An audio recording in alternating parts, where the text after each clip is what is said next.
up, SNA Assassinators? This is Super Ninja Austin back here with another video, and I have some good news and some bad news for you, Assassinators. Good news is, I will be able to be making a Friday Night SmackDown review video, but on the bad news side, I'm not gonna be able to do an AEW Rampage review video until the next couple of days, given to some inconvenient issues at the moment, But yeah, we will be talking about what exactly went down on the Friday night show. We got some very surprising appearances, from guys over from Raw, a couple of them to be the exact.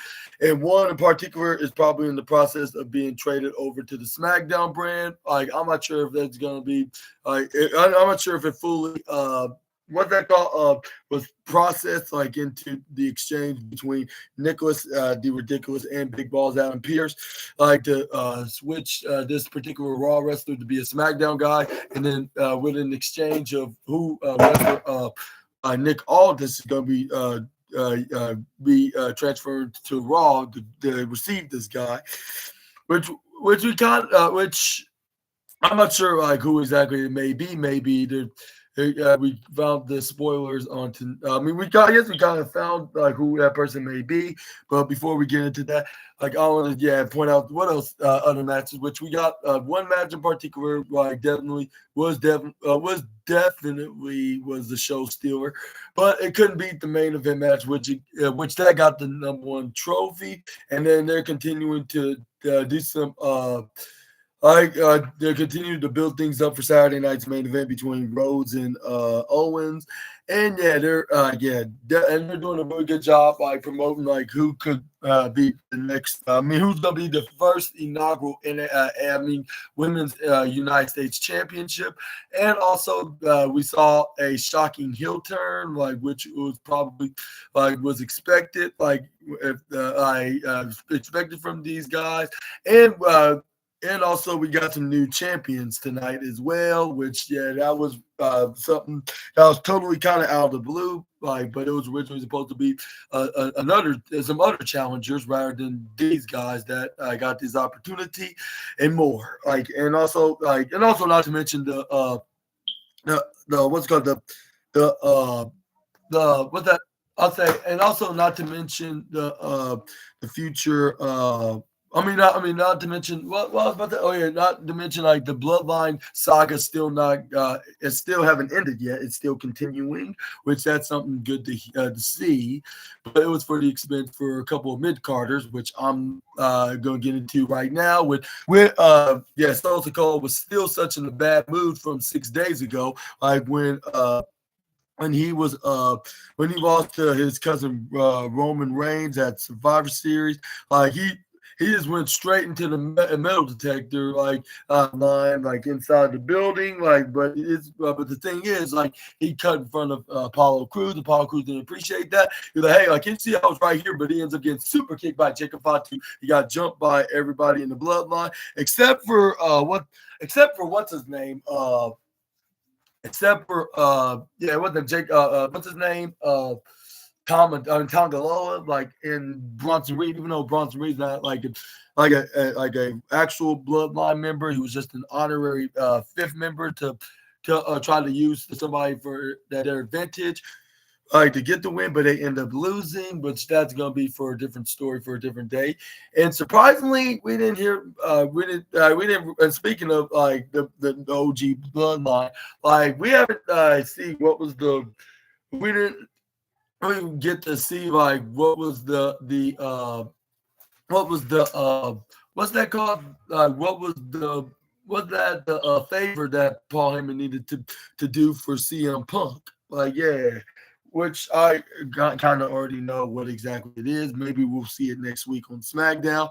But first, we got Cody Rhodes got into the ring. He cut a promo with him addressing Kevin Owens, and then he's getting sick and tired of people thinking that he's the one that's the bad guy in the trailer. And also, right after he asked the Minneapolis crowd what he want to talk about, but this is where we got Minneapolis hometown hero Chad Gable, and I was completely shocked. Which I was also, even if he was on SmackDown, Cody Rhodes didn't mention him by name, so I what the reason why he came out here. But this is what Cody Rhodes did pointed out that Cody Rhodes was the beacon of inspiration to him. Like, and then he was a professional, like in a workhorse, like one that's working, like he carried himself like a champion, and he as a matter of fact, he is the champion, and this hard work is paying off. Like, but that. But that's way too easy. Like, here's the thing. And Chad Gable claimed that he could do all that. I'm like, yeah, like maybe you could do everything except for winning the singles championship. Not trying to take a shot, just saying, like, given for the experience, which that's something that he has yet to accomplish. Like, to claim that he can easily could do. Like, if that was so, he would have at least won singles gold when he had the opportunity to back a year ago, which he felt all of us WWE Universe fans like down, like when he couldn't defeat the then Intercontinental Champion, the Ling General. Anyway, that's where we got Chad Gable then continue like on this rumble that like it's not easy roads, like as being a good friend, like yeah, another wrestler like Carmelo Hayes, like that's taking a jab on Cody Rhodes of being a bad friend, and he was like. Yeah, he stabbed her back on Kevin Owens, even though I don't have I may not I'm not I'm not cool I don't associate myself with the prize fighter, but you did absolutely wrong to him. And this was and I know all about betrayal of friendship because my former teammate, from the I regret mentioning by name, the Alpha Academy, Otis, yeah, stabbed me right in the back, just like you. And he's like, all right, and then he's like, and when I was hitting rock bottom, he left me high and dry, yeah. Yeah, just like you did to Kevin. I seen your whole kid situation. Yeah, you are in fact a terrible friend. And this is what Cody Rhodes responded back, I am very disappointed, what you just said. And I'm also disappointed, you that's spewing all this stuff about me. Quite frankly, I see quite a lot of me in you in a way. And this is where he continues saying, yeah. He's yeah, you're the same guy that taking things that weren't necessarily special, and you made them special, actually. You maximized the few minutes, it's certainly the greatest teaching. It's something that you and I should know. And this is where he took a jab at him, in his previous gimmick, of being short by saying that he was that Shorty G fella. And this is where fans are, oh, and I totally forgot, when Chad Gable was taking a jab at Cody Rhodes of being a bad friend of Owens. This is where fans started chanting the word that his idol hates the most. Luckily, they were in Minneapolis and not in Pittsburgh for this. For them chanting what? But I was luckily Angle was not here, or else his night would have definitely been ruined. But anyway, this is where we got Cody Rhodes then added saying, yeah, I know what you're going through. I know what you recruit respect. I know what you're seeking, but you're just standing here. You're actually thinking that you don't have nothing to lose. You have nothing to have. I'm going to start to earn this history. You are deadly wrong. You have so much to lose.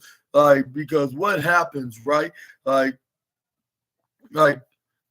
you fail, again, into singles championship go, he's and this was Cody Rhodes, and the one thing that I learned from that night at WrestleMania 39 in SoFi, it was and he was I am looking nobody else but myself to blame. Always look in the mirror. So what happens, when you go for your end game one last time and you don't get this opportunity? And it's where then Chad Gable was Cody, don't talk you already know me. All right, you think I'm not a guy that's gonna step up and gonna be taking opportunity? When you're talking about the wrong guy. If I had the suit on, I would be whooping your ass right now. And I'm so I'd like to see that. Because that's what they all say to guys like Cody. But this is where Cody Rhodes said in response, well, any hesitations, saying I'm sorry, what did you say? You saying you were gonna be whooping my ass? That's what you're saying right now. I know you're talking to Nicholas Aldis about this trade window of a draft right back over to, I mean, not right back, but a draft right over to SmackDown and all. But Like, but go ahead and while you're at it, like talk to him about yeah, like go ahead and talk about him, but also ask him about me because also about me and lace up a pair of boots because like you and me tonight, like you're gonna go 1-on-1 with me right here in the main event tonight, and this is where we do it, the main event match, and let's just say it was exactly like exactly like how we would expect it to be in the main event because the main event should be at its best and not to say like it should always get a #1 golden star of the golden trophy of the night, but still like it's something that it's like great matches should be in the main event. But this match definitely gets second place spot. Like maybe one the right wrestler won, and secondly like yeah, either way, this still would have been a very entertaining match. Like even if it was Elektra that was the victor into this match. And third of all, like yeah, we're gonna be looking forward like what's next for Tiffy, like in case if she doesn't, yeah, if she doesn't, will win the whole thing of the women's what they call it, women's tournament for the United States Championship in this division. But yeah, this is where we got what's that? Electra Lopez who got knocked down. This is where Tiffany Stratton went straight into Naomi to start laying some fists right onto the glowing wrestler. This is where she tells her to get back up. This is where she tells.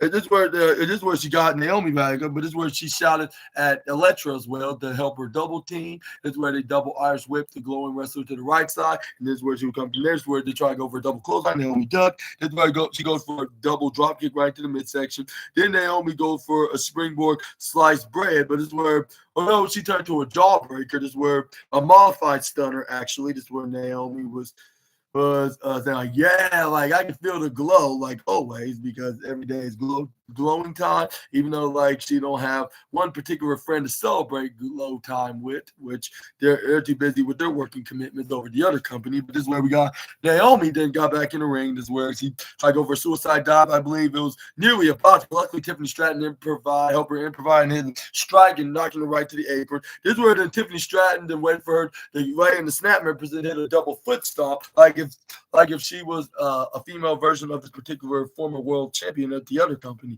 But this is where we got Tiffany Stratton then went right up with Electra Lopez, kicks her right in the gut inside the ring. She goes for a single underhook suplex. This is where the Tiffany Stratton tried to go over a pin, but this is where she roughly got a 1.2 count. This is where we got but this is where when she at it like with the female member of the Legado del Fantasma, is where Electra went right, made a comeback by sending Tiffany right to the bottom of the left side. This is where like the fans are cheering Tiffany Stratton like she's already a baby face at this time. Like this is where she gets kicked right up and gets stopped by Electra. And WWE did a really good job making Electra the heel into this match, like with everybody chanting you suck," which she does in kayfabe, of course, like figuratively and literally. Well, forget what I just said about the literary part, but this is where we got when she turned around. I guess I see why Santos Escobar is happy. Like even if he loses, like he still is a winner. Like in both him and Electra's eyes. Like when they're never mind. Like this is where we got Electra picks up the glowing wrestler. This is where she goes for a swift kick. This is where she gets ducked right in the attic. This is where we got a blue thunder bomb like maneuver, but even though Naomi didn't exactly kicked out, but I think even if Tiffany did not came for the save and meddled with Electra, I think this would still have been a kick out maneuver. Like with the blue thunderbomb would never work. Like just like my boy Simon Miller would say, nothing against it, just saying. Like look at the logic in wrestling about that statistic. But this is where we got all three of these women like were in the ground until Naomi got back up. This is where Naomi then sent Tiffany Stratton right to the outside. This is where before Naomi could even hit a split leg or finishing moonsault maneuver. This is where she gets interfered by Candice LeRae. This is where she had to hit a right hand right to her face. This is where she tried to go for the moonsault, but this is where we got it was what's her name, Electra Lopez countered, and then hits a try to go for tweeter of all neck breaker maneuver. But it's where she gets countered into a reverse DDT by Naomi. This is where Naomi goes for a split leg moonsault. But once she try to go for a this is where we got Tiffany Stratton came right on time at 2.1. It's a springboard swanton from the bottom corner. Tiffany threw Naomi right to the top corner out in the ring side. It's where she's not like who was the who wants to see Tiffy win this match as her fans like we do, and this where Corey Graves like enough of trying to get the fans' approval, just capitalize, and this is where then we saw Tiffany Stratton did so with the prettiest moonsault right onto Elektra Lopez, continuing the tease of a babyface turn. She gets the 1-2-3 after this maneuver, and she's gonna advance into the semifinals against Michin. And winner of that match is gonna face either Bailey or $1 Million Bailey or Chelsea Green. And who do you think is gonna win this? Which y'all already know who I'm gonna pick, and it's definitely gonna be Chelsea Green and Michin, which is for multiple reasons. Like even if this is not a Women's United States Championship, like you can see like what WWE is doing like in story. But moving on, we got a backstage like assault like onto the Street Profits, which I was about to quickly accuse what's their names was about to quickly but this is where we got But this is where we got, it was Street Profits were attacked. This is where we got Nicholas Aldis that came in. This is where we got Byron Saxon trying to ask like who could possibly done this. This is where Nicholas, the ridiculous Aldis was like, I don't know, like, but I will find out like ASAP. And I was there, and this is where I was starting having my suspicions like way too much on the new bloodline, given that they attacked Apollo Crews and a couple of security guards earlier in the night.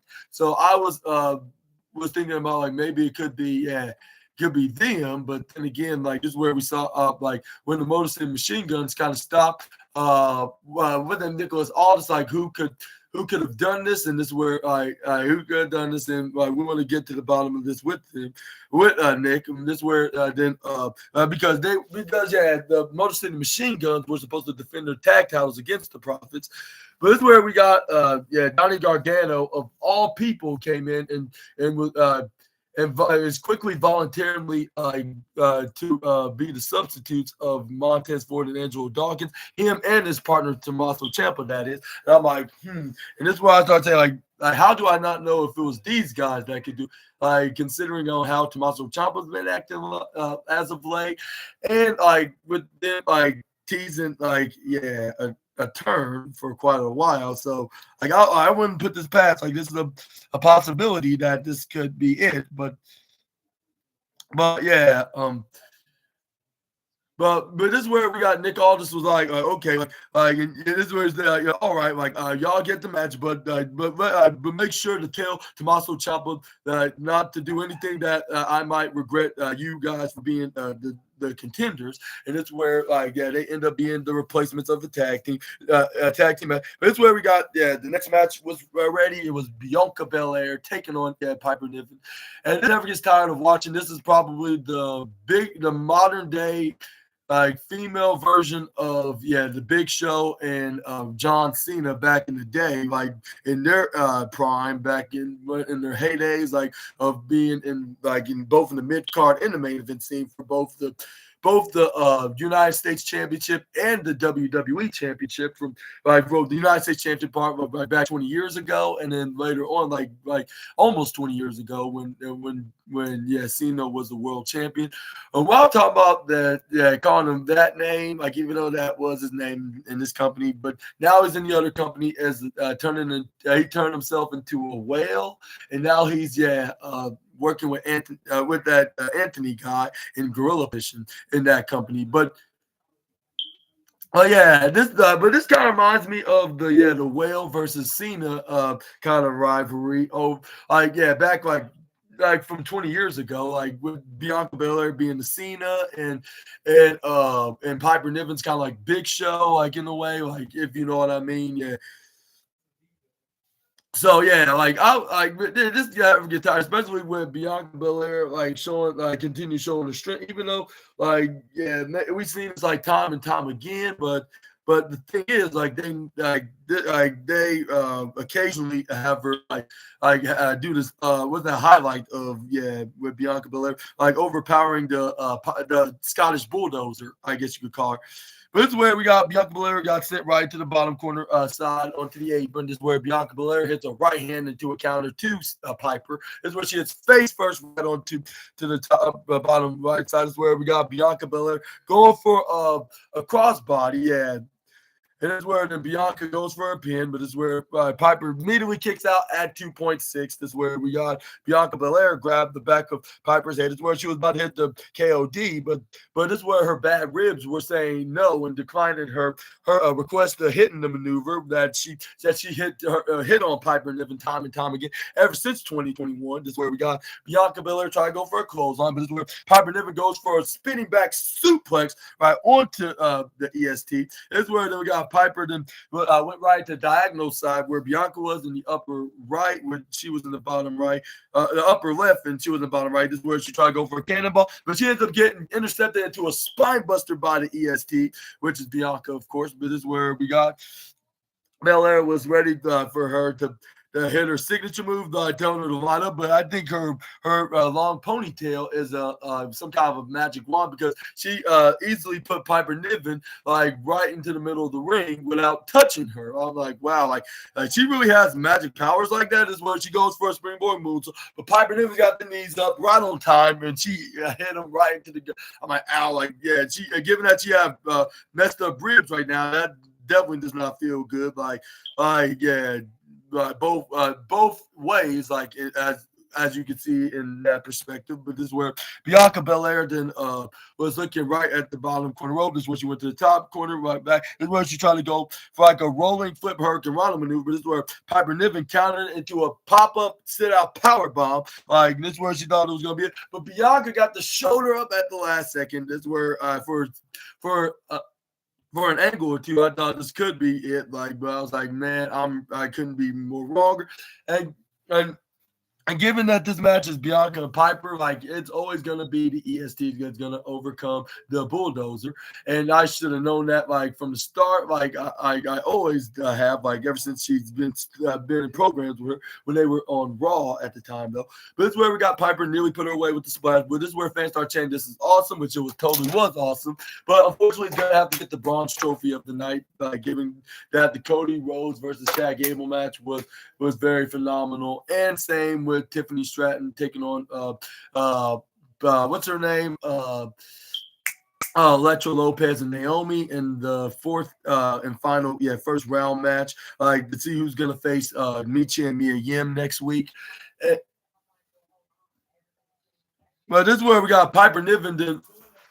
They went right up on the middle ropes, but this is where Bianca Belair caught her right onto her back when she hit a double axe handle. That's where did she try to go for it again, which somehow she got her on her back, but before she could fully get her on just yet, this is where she put Piper right back on that same turnbuckle corner. This is where we got, because it was Chelsea Green that tried to come in and distract the EST and the referee at the same time, but it was not. But Bianca Belair wasn't buying it with this thing, and this is where she hip tossed her right into the ring. This is where she went back for it. I believe what's her name, Chelsea Green oversold it. This is where we got Bianca Belair puts Piper right on her back like she always does. That's where did she turn into I guess the Cena in the women's division, while Piper's the show of the whale show, I guess you could say, of the women's division, the modern women's division in WWE, because she picked her up if she was not even that heavy, even though Piper weighs a ton. It's where she slams her right onto her own partner, Chelsea Green, to get the 1, 2, 3, and make her statement on 1, 2, 3. And also, I think they strip her. I think they made the announcement that they had to strip Bianca Belair and Jade Cargill for those women's tag team titles. Yeah, because they said they're going to crown the new women's championship in the foreseeable future, which I wonder when that what may be. But let me know in the comments below who's the next women's tag team champions since that Bianca and Jade are no longer those belts.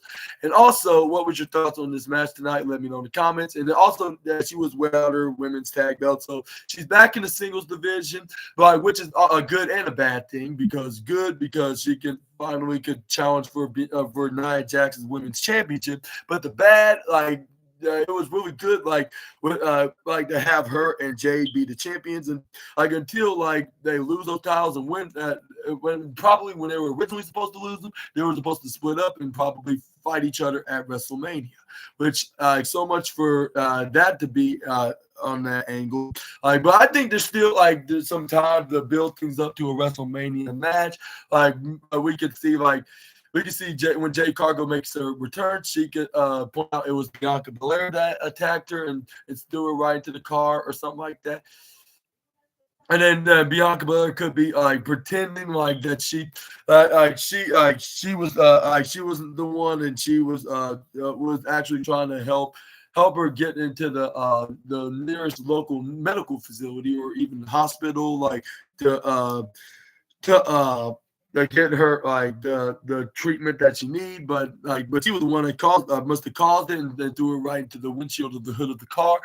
Off the production truck, but I'm not trying to throw any accusations. I'm just come up with theories on how to build things up into a future WrestleMania showdown. But do you agree with me on this statement, or do you think that it's somebody else, perhaps somebody that Bianca Belair team with, probably Naomi or Bailey?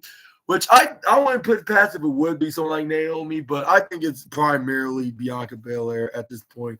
I'm gonna be as my first suspect, while the second suspect is Naomi. But I still think that there's gonna be a future heel turn with the glowing wrestler, probably doing so to Bailey, to build things up into their WrestleMania match.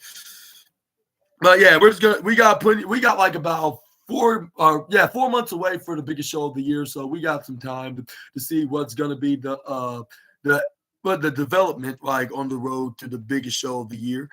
But moving on, we got Shinsuke Nakamura. It came out as soon as this match was over, this is where then Shinsuke Nakamura, I guess you could say, was doing a little celebration segment. Even though he didn't really say anything, only just happy that he is the United States champion, proving the point that he said he was going to do ever since he made his return. Which WWE did a very super terrific job double times, because one, it's helping Shinsuke Nakamura be taken serious as the next megastar in WWE, and secondly, it shocked us. We would expected him not to be pushed this soon. We would see him be very dominant in most matches in angles, but except for when it comes to facing LA Knight, that looks like he's going to hold on to that United States title for a little while. But maybe it's for the best to show that Shinsuke Nakamura is not like that guy that was trying to fight for opportunities. Fight for opportunities at the right time, and they're going to keep doing rematches after rematches, and making low blows as an excuse for him to be continued into title feuds, just like from 6 years ago.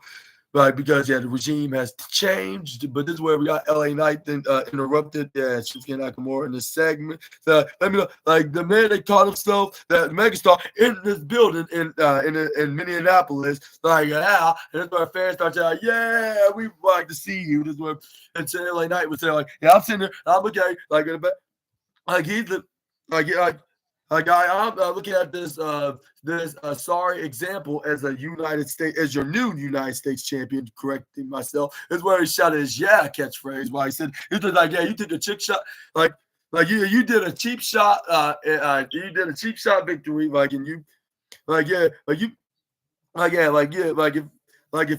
if it hadn't been for you obviously missing me, you wouldn't be that United States Championship right now. And this is where the fans start saying, I'd like to confirm his case. This is where the LA Knight continues, let me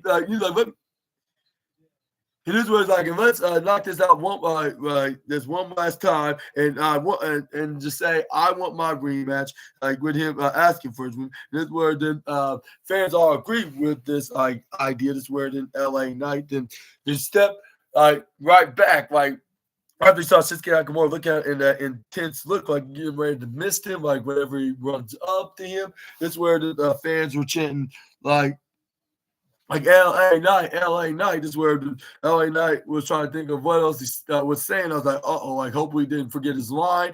But like perhaps or perhaps not. It seemed like he didn't really forgotten. This is where he cut, if it was a shoot promo, which I don't think it was, but this is where LA Knight said, he's like, he was like it's where it's like, and since you think I'm dumber than a box of rocks, it's it, but let me point out the logic. Like since you've been back, like you haven't been doing nothing except you always take advantage of a moment when I have my back turned. Like the only thing that he was like, and the only thing that's keeping us between you and me is that very unforgiving, horrible mist that burns my eyes. Like, it was like, and guess what I got in my pocket? There was the shades of LA Knight shades, but he called it the LA Knight shade or mist blockers. That's what he called it. And this was like, and I'm gonna make sure they stay on, so I get stomp your keister right into this canvas, right here in this ring right now. Like he was like, yeah, for the final times where.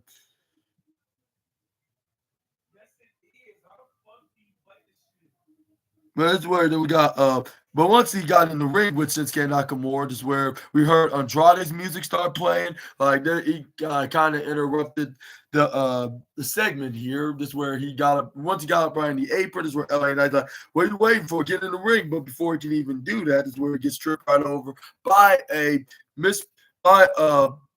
mystery guy. Like this is where the LA Knight's like, who the hell this guy is? Like, what the? He was like, well, I say, what the hell? This is where it was none other than Kamataga that attacked him. This is where but it's where we got LA Knight that got ambushed by Jacob Fatu with a flying crossbody from the Samoan Werewolf. It's where we got Tama Tonga that threw Andrade in the ring. This is where they start beating both of the mid-card baby faces up. Like nobody isn't safe unless you're the OTC or even the American Nightmare that's on top. Like because the new bloodline was to make victims out of the mid-card, the babyface mid-card division. But it's where we got Soul got in the ring. This is where they were like, you want some two Shinsuke? This is where Shinsuke is like, not really not. This is where he started drooling out mist out of his mouth, like, which that looks more creepy than Oscar does it. Like, yeah. And him just drooling, spitting out, black mist, but it's letting it drip right out of his mouth. It's like, I'm going to let you proceed doing your thing, because I like this. It's where fans start chanting OTC, OTC. And I'm like, well, that was very bizarre, and cowardly, not to mention. This is where we got Soul Sokola, continue, beat his ass. This is where the Soul Sokola was about to hit the spike on Andrade. But this is where LA Knight tried to come in for the save, hitting right hands onto Tama Tonga. But this is where we got Andrade ended up getting Samoan spiked anyways. Once Jacob Fatu super kicked him, once Soul Sokola got in possession of it, he spiked him until he tells Tama Tonga to send LA Knight right to his way when he got back in the office, and he spiked him as well.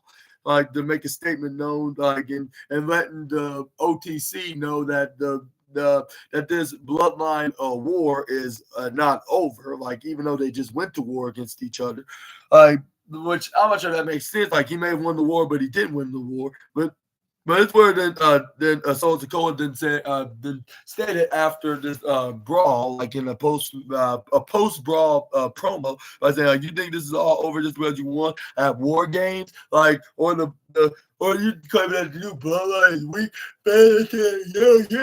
and you just it's where then Soul Sokola and the Souls goes and just because we lost two soldiers at War Games, we're still not the ones. What?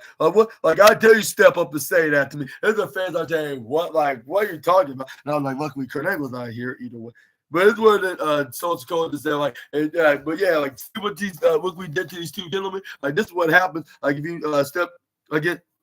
against us, like because the bloodline gonna lay your ass out every single time. And then this where then he didn't continue like after pacing around in the ring. He's like, I'm.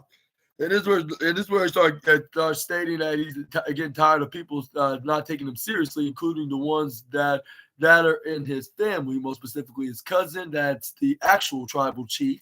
But it's where, yeah, I was like, well, like, no, how could that? And I was thinking, this is what I was thinking, like, how anybody could take you serious solo because you're here trying to pretend to be Roman Reigns when it's really not working, like, because you're not you're not the real tribal chief. But this is where then we got Solo Sikoa just added, like, saying, like I'm just getting tired tired of people like that, like thinking I'm a joke, like including you guys, like in this in attendance right now. I mean, like I'm tired of y'all like thinking it's all fun and game. Like y'all can laugh all y'all want because but I'm still your tribal chief at the end of the night. He's like.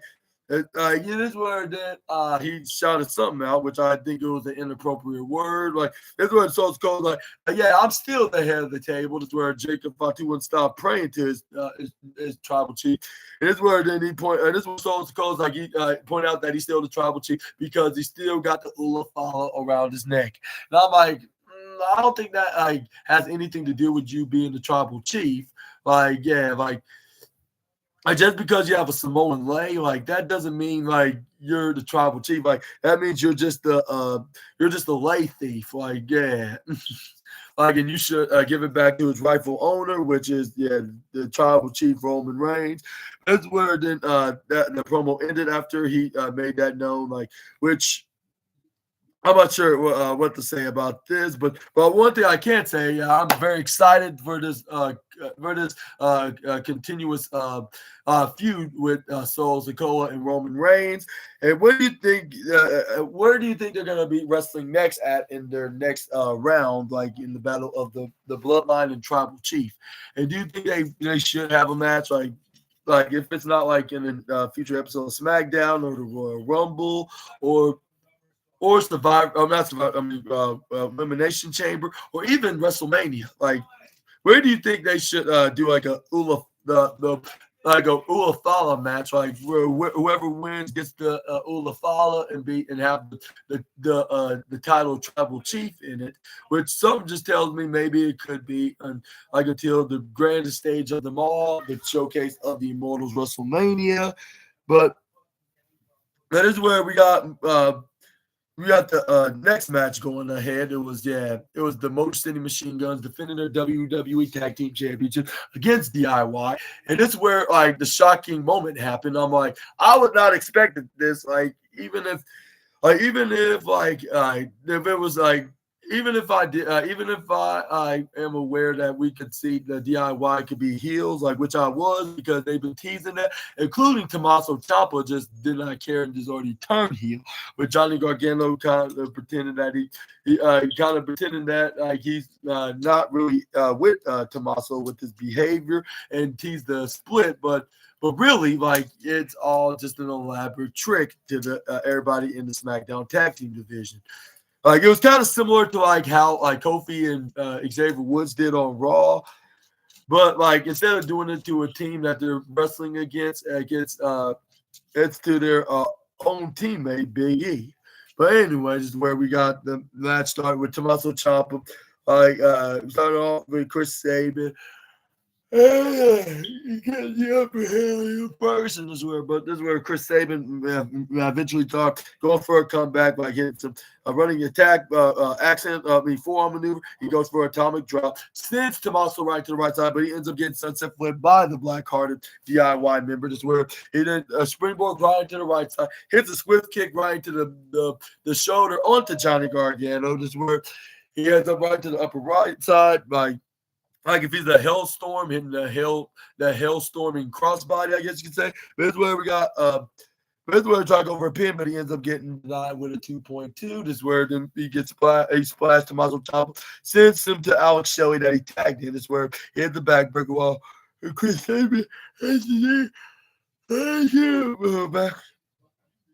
And this is where that's where we got Chris Sabin trying to go for a pin on Tommaso Ciampa. Tommaso Ciampa kicked out, but this is where once Tommaso got back up, this is where then he That's where then we got Tommaso Ciampa then threw Chris Sabin in the ring like very brutally, like in very unmerciful, like which I'm not sure if that was absolutely necessary for the former NXT and tag team champion to do so. This is where they demanded Johnny Gargano to pick him up and send him in the ring for him. This is where Johnny Gargano did so. This is where the Tommaso Ciampa was like, this is where we got Corey Graves and confirmed what Tommaso Ciampa wanted Johnny to do. With Tommaso Ciampa was wrestling the whole entire night, like on his own until now. Like with him doing all the heavy lifting, all Johnny has to do is to finish the job by hitting him with his finisher and going for the pinfall. But this is what Johnny Gargano was like, but I'm not sure this is a good idea. And this is where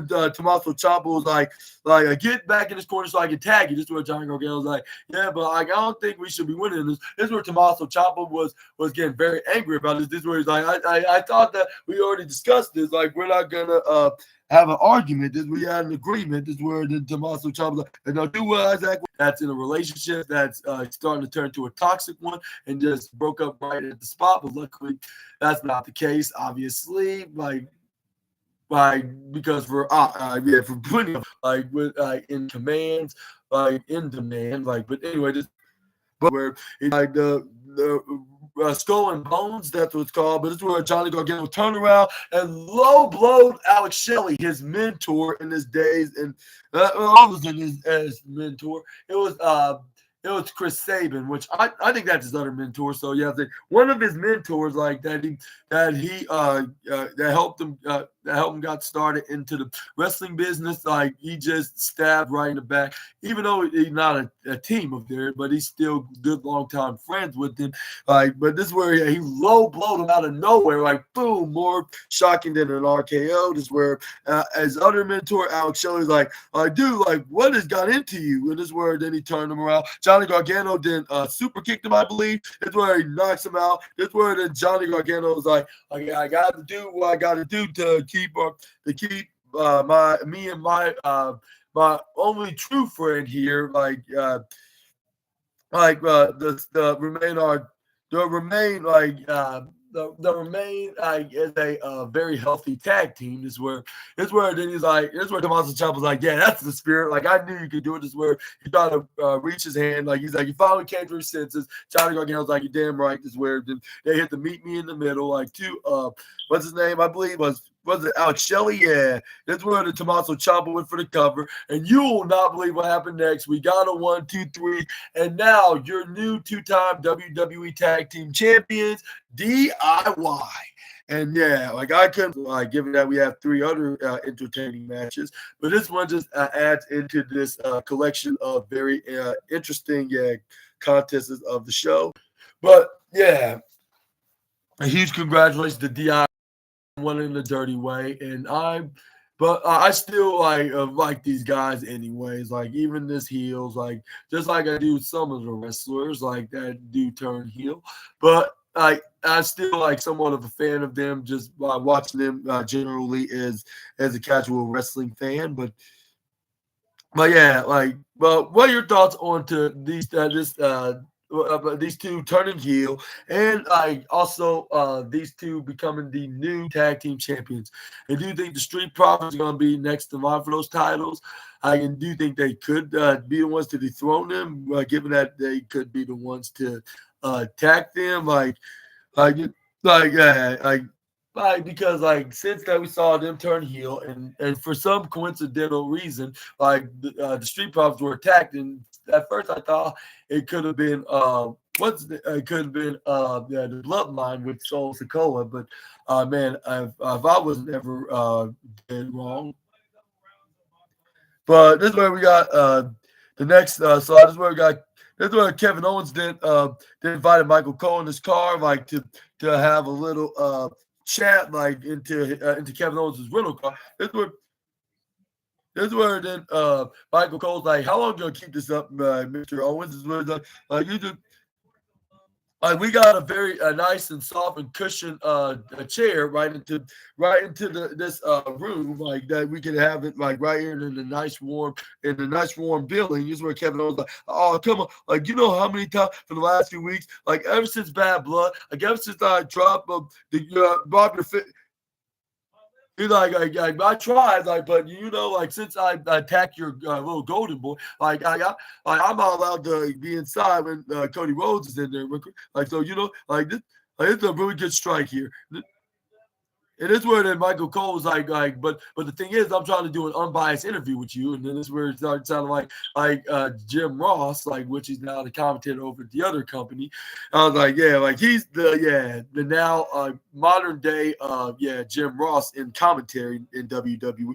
This is where then Kevin Owens is like you unbiased, like I know you ain't talking about being unbiased, like you're probably the number one biased commentator that I have ever met in wrestling, and this is where I was like, Kevin Owens is kind of not wrong onto this for saying this, like because like let's just say, given that he has plenty of haters onto his list, like when it comes to when the likes of Chelsea Green and Dirty Dominic Mysterio being two of the examples that he shows his disdain with, like with some choiceful and biased insults to them, even though they do deserve them in a way.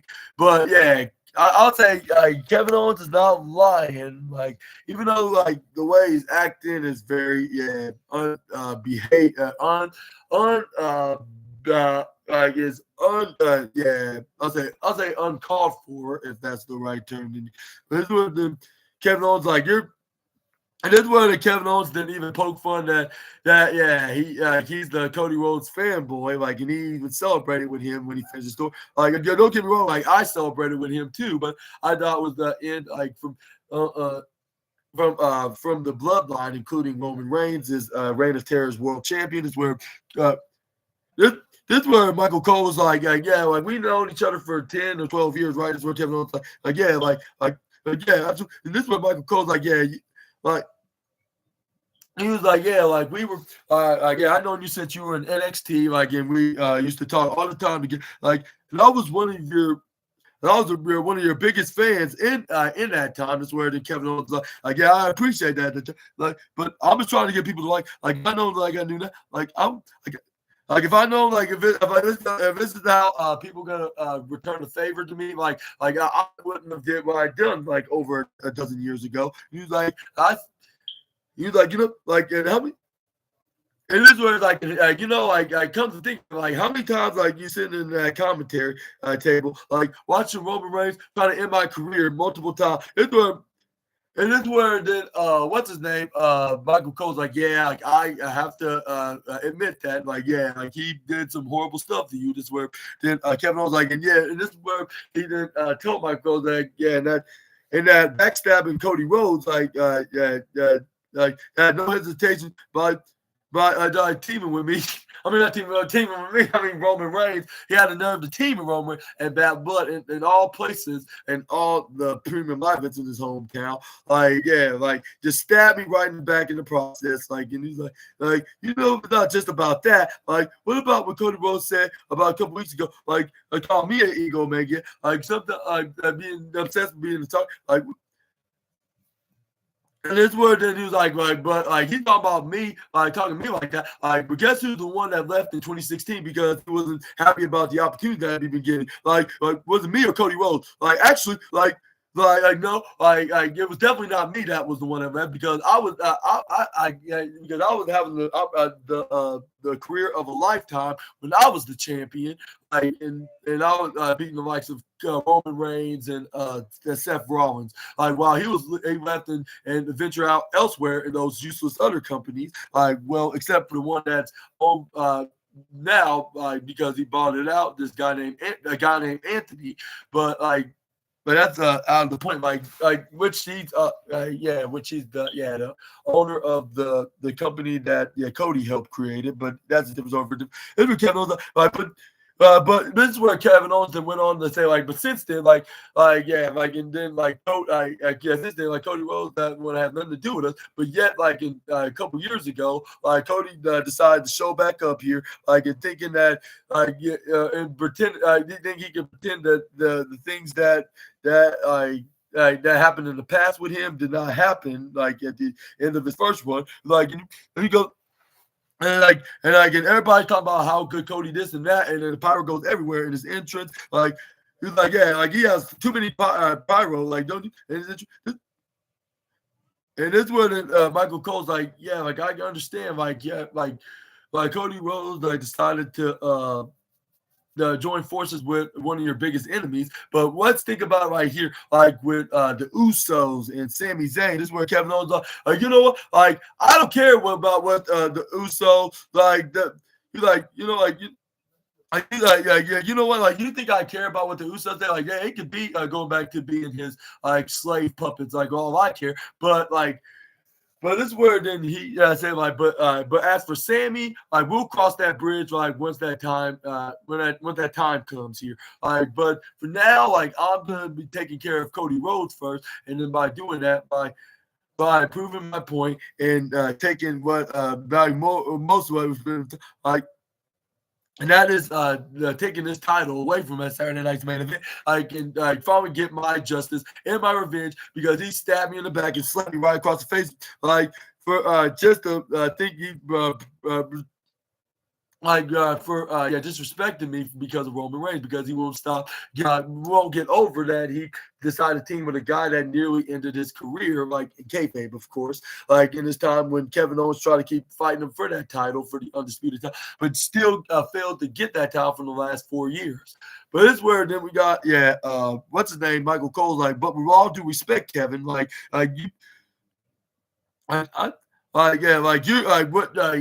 you reacting to this is quite petty. Like, and I have a little bit of advice for you. Like, maybe you should look in the mirror, Kevin, right into this rearview mirror, right into the mirror. This is what Kevin was like. What? He's like, well, I'm supposed to see right in this mirror. Like, all I see is a handsome man that's right. And then I was like dying with laughter.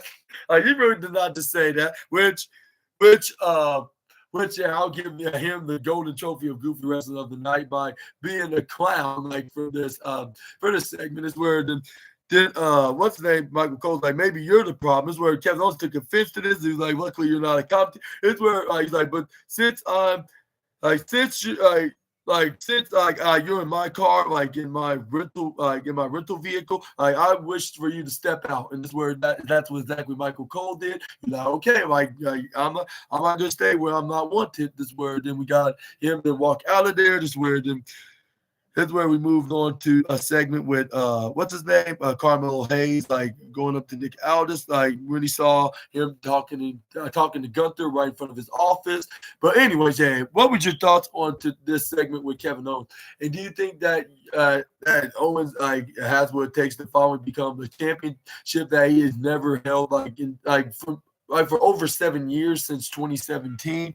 Let me know down in the comment section right down below. Which I think. I don't think this year, but maybe you give him about some time. Like, maybe by 25, like, we could see him be champion. But by that time, it will probably be when at the time, like, when this passed with Cody Rhodes, and when someone like, I don't know, Carmelo Hayes or The Rock or Randy Orton be the one to dethrone Cody Rhodes for that title.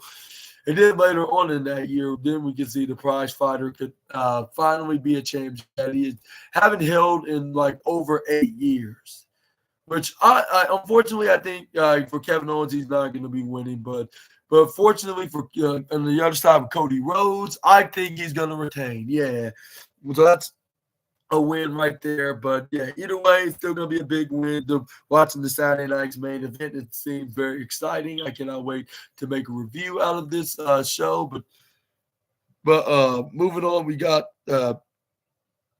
But yeah, like I just like how they're building to this feud, like pointing out the logic, like that Cody Rhodes team with a guy that's worst enemies with Kevin Owens in WWE. Like, and you can kind of understand what Kevin Owens is coming from, but at the same time, the way he reacted by attacking Cody Rhodes and turning on him, like, and kind of sounding delusional by saying that Cody turned on him.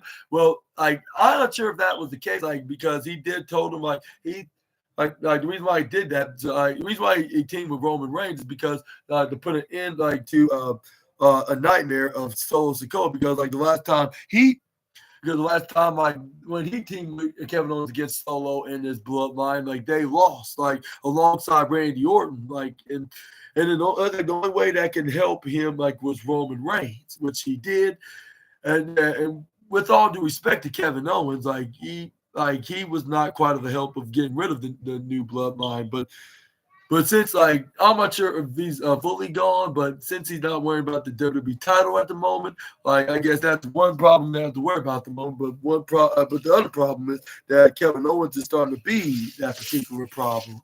Like with him, trying. Claiming that Cody Rhodes is the backstabber, and he betrayed him ever since he decided to align with Roman Reigns, which that may be true, but at the same time, like he did let him know that this is gonna be a one-time thing and nothing more. So like I don't think like. But I don't think like that should be a reason like Kevin Owens should attack him though. Like with him like already being known that know that Cody Rhodes is only going to be team. But I mean like even for once like that's still kind of a betrayal in Kevin's perspective. But yeah. But besides that, like we also heard Kevin Owens kind of reference that he will be going with Sami Zayn, going to be dealing with Sami Zayn after he's done dealing with Cody, like which they're possibly teasing like a future WrestleMania showdown between the two Canadian best friends, or even more than friends, like brothers, I guess you could say, because they act like brothers, like whether they get along or whether they fight each other or whatever the scenario may be. But yeah. Having a little showdown at the grandest stage of them all, also known as the Showcase of the Immortals. Let me know down in the comment section right down below, which I think that would be a really great idea to do. But this is where we got Gunther. Then had a little discussion. But yeah, back on Saturday, we had a little discussion with Nicholas Aldis. This is where we got Carmelo Hayes like, yo, well, what was up with that? I was talking to Raw guys. How come you're not talking to me? This is where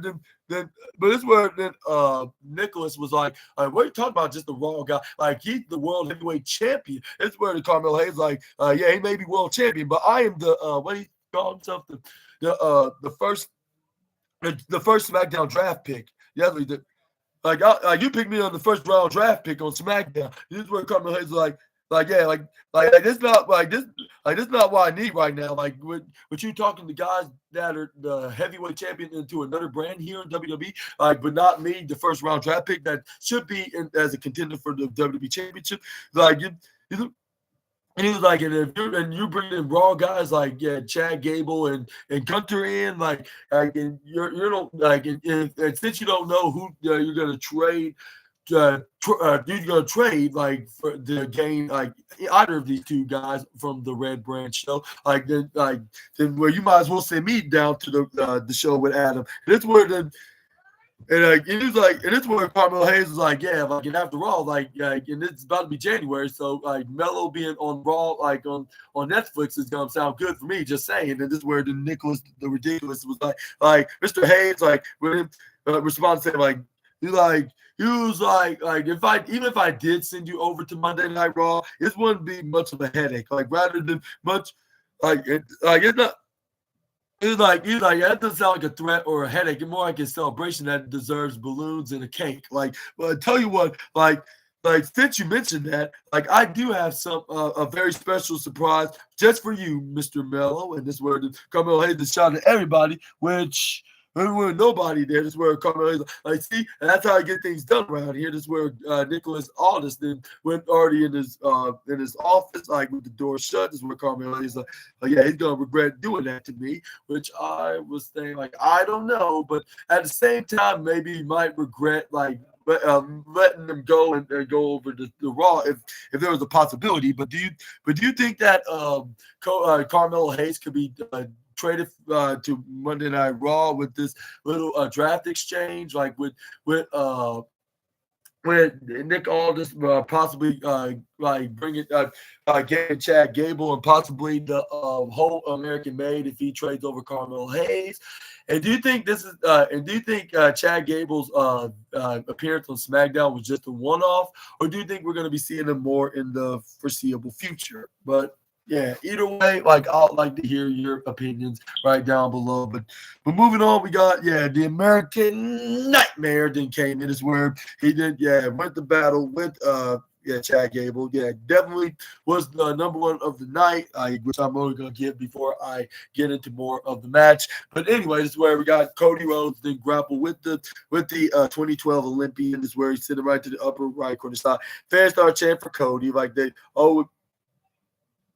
and like they always do, did like ever since he's been back in WWE 2 years ago, like when he became the surprising mystery opponent for Seth Rollins. This is where Cody Rhodes goes for a headlock. This is where he slams Chad Gable right into the middle of the ground. This is where Cody Rhodes then start going around, spinning around. This is where then he didn't try to go for a grapple, but this is where Chad Gable dodge and dodge. This is where he tried to go for a German super. But Cody Rhodes counter, try to go for a back to belly. But this is where he goes for a back belly.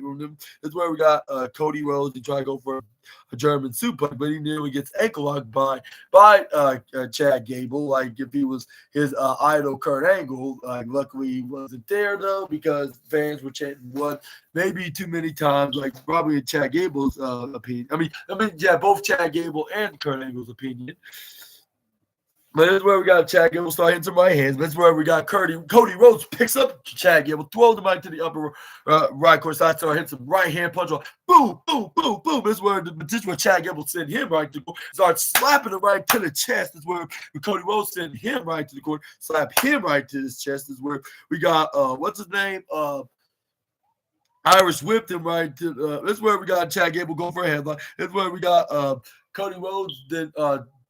Irish whipped him right to the corner. This is where he springboard dodges Cody Rhodes. This is where Cody Rhodes kicks him right in the gut. This is where it goes for a lower uppercut. This is where Cody Rhodes then go for a suplex right onto Chad Gable. But this is where Chad Gable was standing high up with Cody Rhodes do a standing suplex, but not like a full one, right in the face plant maneuver. That's where Cody Rhodes then scream out, "Whoa!" like going to his entrance, like going on fire. That's where we got Ivy now coming in to try to distract Cody, and I was like, too bad. Cody's wife Brandy's not here because she would take care of the Ivy problem, but this is where then we got, This is where Cody Rhodes like, you better get down, little girl. But this is where we got Chad Gable try to come in and attack Cody Rhodes' leg, take advantage of the distraction from his female teammate. This is where Chad Gable grab onto that bad right leg. This is where he starts swinging it right onto what's it called? What is the right leg or left leg?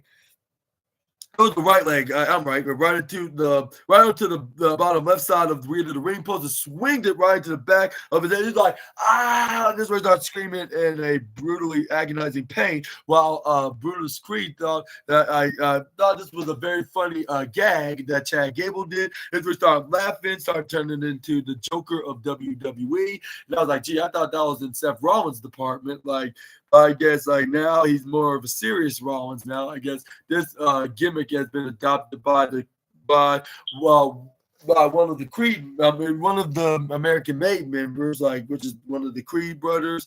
And that's where then we got Chad Gable. Like once he got back in the ring, like after the most powerful force in all of professional wrestling came on the commercial break, he was still within the upper hands. Like this is where we saw him send Cody Rhodes right to the upper right corner side, hitting him in the knife edge chop in the process, which I had to go give him a tip place spot onto the Ring General's list. Like, and he was there. Funny thing, he did that while the Ring General was. But this is where he probably laughed at him, saying like, "Yeah, he's nothing but a joke." I think Cody Rhodes got him from up here. So like, but like Cody got him, but if we want to cross paths, me, he wants to mock me like those guys that from that company that Cody helped create it, which that's the one thing I do not like about Cody Rhodes because he made a company just the mock me. If he wants to have one more fight, I gladly would give him another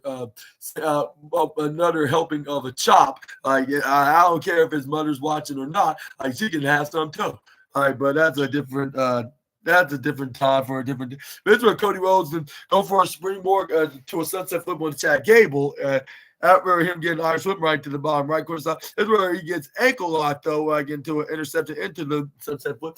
And this is where Cody Rhodes is swinging him right to the corner of the right side. This is where once he got back up, he gets missile drop kick right to the left, to the left knee. He did a cartwheel flip. This is where Chad Gable go for a pinfall, but he only got a 2.3 count. This is where Chad Gable starts slapping Cody Rhodes right across his chest. This is where I'm not staying down. This is where it's never. If Chad Gable just pulled a gun right onto his head. This is where we got Chad Gable was about to hit the made in the USA headbutt, I guess you could say. Every product should be made in Chad Gable's eye. It's where it goes for the headbutt. Boom! This where then we got him trying to go for a pin, but this is where we got Cody Rhodes get the left shoulder up at 2.2 is where then Chad Gable was what does it take to get the 3? Which Cody Rhodes was you're not gonna be able to do anything. This is where Chad Gable tried to go for a diving moonsault as a signature as an Olympian was doing it, but this is where we got Cody Rhodes stop him by hitting him right in the back. This is where we got Cody Rhodes was about to hit an avalanche version of the cross hook, an underhook crossroads, into a suplex like he did to Andrade over at the other company, right through a lidded fire table, which I'm not going to mention the name of this particular company, but yeah, let's just say that it came from there, from a couple years ago. But that's that. But we're not going to get into too much of the details onto that. But that's where we got Cody Rhodes and got back up. That's where fans start chanting for Cody even more. Cody, Cody, Cody. And that's where Cody then got up. This where then he started hitting some right punches boom, boom, boom. And this where fans started chanting for yay, Cody. And they're booing Chad Gable.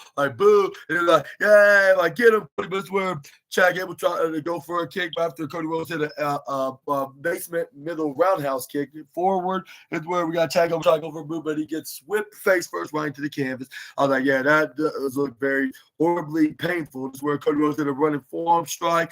He went in barely limping barely limping onto the bad leg, along with his good leg, walking this with barely walking. This is where he goes for a leap dodge right to the bottom right corner side. When Chad Gable was trying to attack him, this is where he turned around, get power slammed by the American Nightmare. Just like if Cody is his mentor and longtime best friend Randy Orton.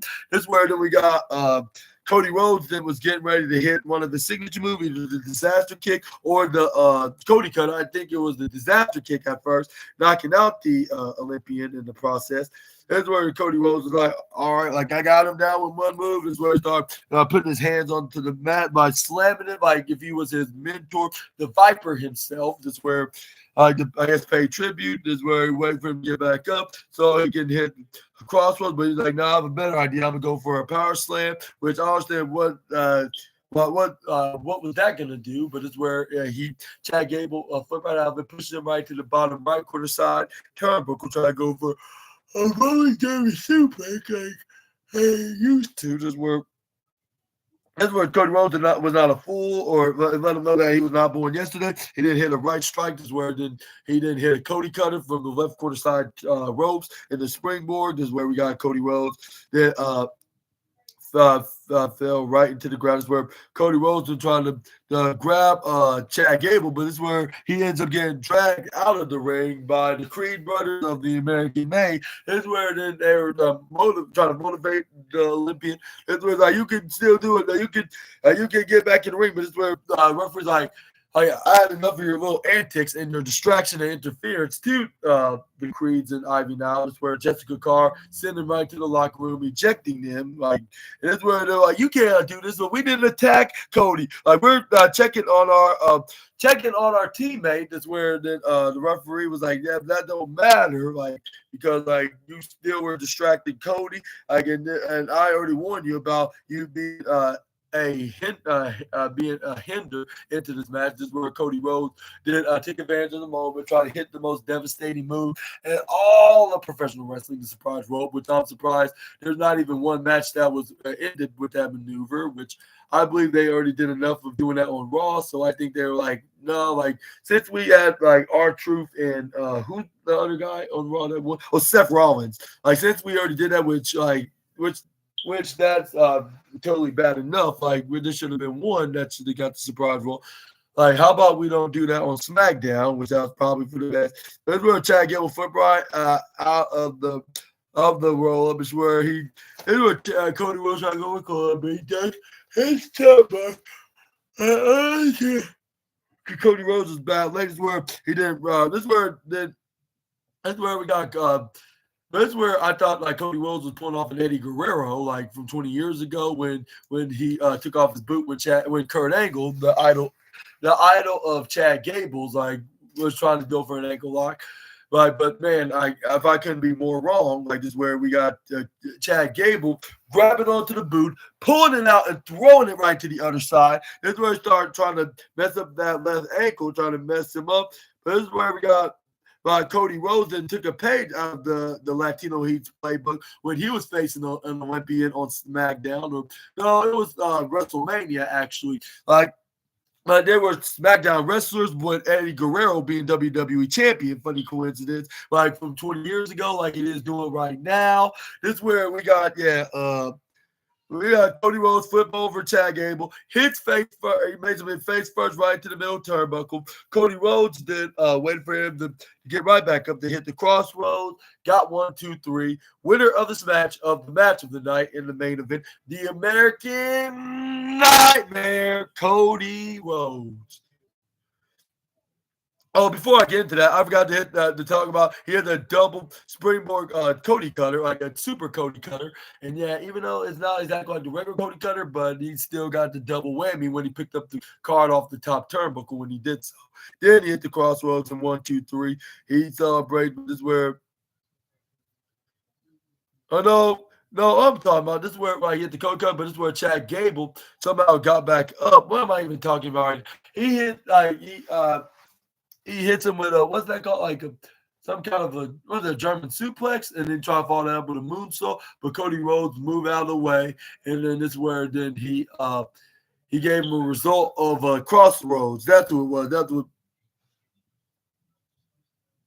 it was. Like he hit him with the crossroads once he hit a backflip right up in the air. He crossroaded him right there in the process and got the 1, 2, 3. And yeah, the winner of this match, the American Nightmare and the current undisputed WWE champion, Cody Rhodes. And this is where he barely could stand, but this is where he ends up getting ambushed and attacked by the prize fighter himself, Kevin Owens. This is where he stomped on the leg. This is where then luckily the referees and the security guards came out, like or else it would have been worse for the American Nightmare's case. But Cody Rhodes was not giving up without a fight, so he started fighting back with Kevin Owens. This is where they started throwing fists right to each other until Cody Rhodes sent what's his name?